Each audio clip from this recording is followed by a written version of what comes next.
তাইলে এই family card চালু হইলে যারা সবচেয়ে দুর্দশাগ্রস্ত, যাদের সবচেয়ে জরুরি প্রয়োজন, সেই মানুষ অদৃশ্য হয়ে যাবে।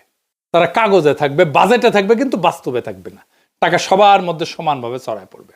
তাহলে টাকার প্রভাব শূন্য হয়ে যাবে। টাকা তাহলে কাকে সাহায্য করতেছে?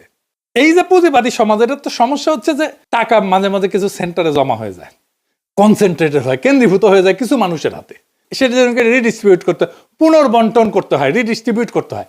দেখছেন না, ইসলামে জাকাতের ব্যবস্থা আছে, প্রত্যেক বছর এইটা বন্টিত হয়। যার কাছে বেশি টাকা তাকে দরিদ্র মানুষের মধ্যে বিলাই দিতে হবে। রাষ্ট্রের কাজ সবাইকে খুশি করা না, রাষ্ট্রের কাজ সবচেয়ে দুর্বলদেরকে বাঁচানো। যে সবাইকে সমান করে দেয় সে আসলে ঘোষণা করে আমি দুর্বলদের দায়িত্ব নিতে চাই না। সেই জন্যই বিএনপির ফ্যামিলি কার্ড এইটা দুর্বলদের বাঁচাবে না, দুর্বলদের দায়িত্ব নিতে চাইতেছে না সে।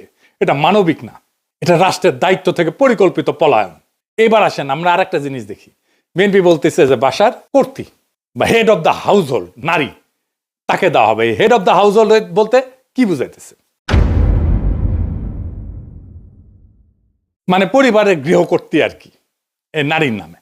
ইংরেজিতে লিখছে woman head of house hold.